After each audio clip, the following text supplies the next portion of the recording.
سید ابن طاووس در کتاب شریف محج الدعوات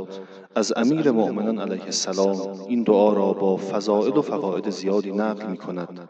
که رسول خدا صلی الله علیه و آله و سلم قسم یاد کردند اگر کسی خدا را به اسماء موجود در این دعا بخواند دعایش مستجاب است و برای هر حاجتی از جمله آمرزش گناهان، رفع غم و اندوه،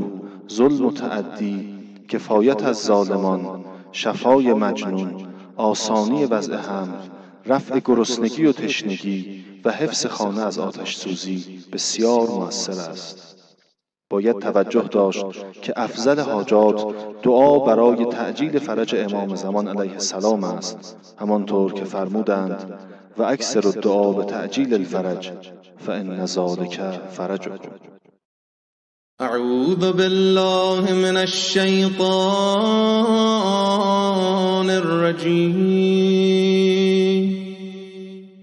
بسم الله الرحمن الرحیم. اللهم إني أسألك يا من احتجب بشعاع نوره عن نظاظر خلقه، يا من تسربل بالجلال والعظمة واشتهر بالتجبر في قدسه، يا من تعالى بالجلال والكبرياء في تفرد مجده، يا من انقادت الأمور بأزمتها طوعا لأمره، يا من قامت السماوات والأرضون مجيبات لدعوته، يا من زين السماء بالنجوم الطالعة وجعلها هادية لخلقه، يا من أنار القمر المنير في سواد الليل المظلم بلطفه، يا من أنار الشمس المنيرة وجعله معاشا لخلقه، وجعله مفرقة بين الليل والنهار بعظمته، يا من استوجب الشكر بنشر سحائب نعمه، أسألك بمعاقد العز من عرشك ومنتهى الرحمة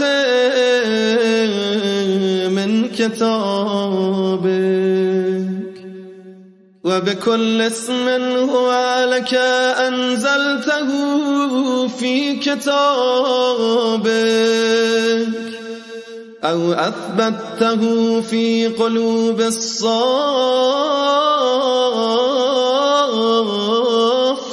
الحافين حول عرشك، فتراجعت القلوب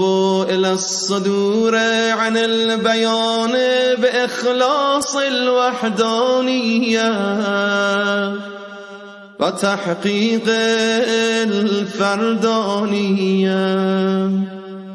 مقرة لك بالعبودية، وإنك أنت الله أنت الله أنت الله، لا إله إلا أنت، وأسألك بالأسماء التي تجليت بها للكليم على الجبل العظيم،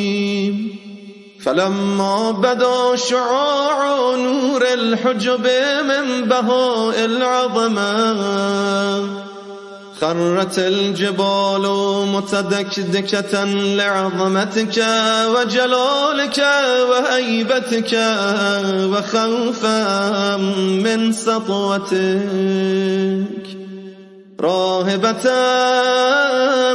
منك، فلا إله إلا أنت،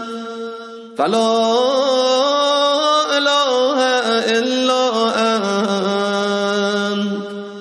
فلا إله إلا أنت.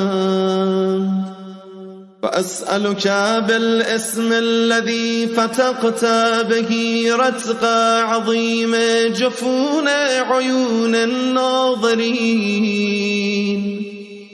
الذي به تدبير حكمتك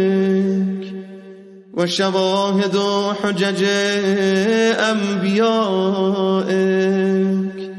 يعرفونك بفطن القلوب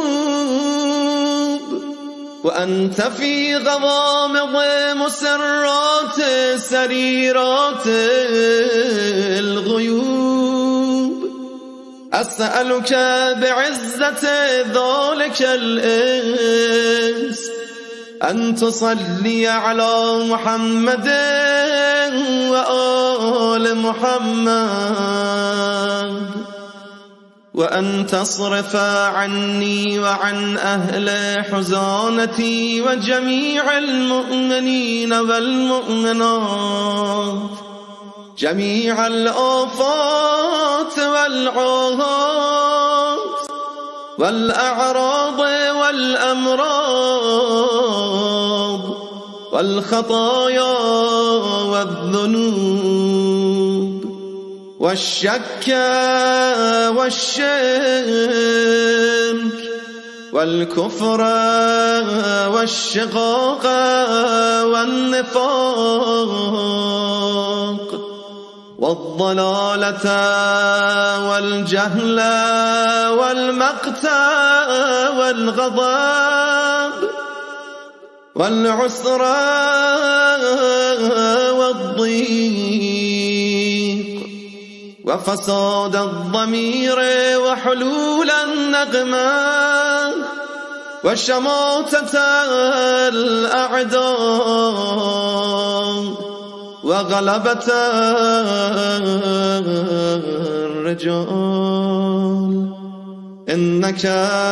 سميع الدعاء لطيف لما تشاء، ولا حول ولا قوة إلا بالله العلي العظيم.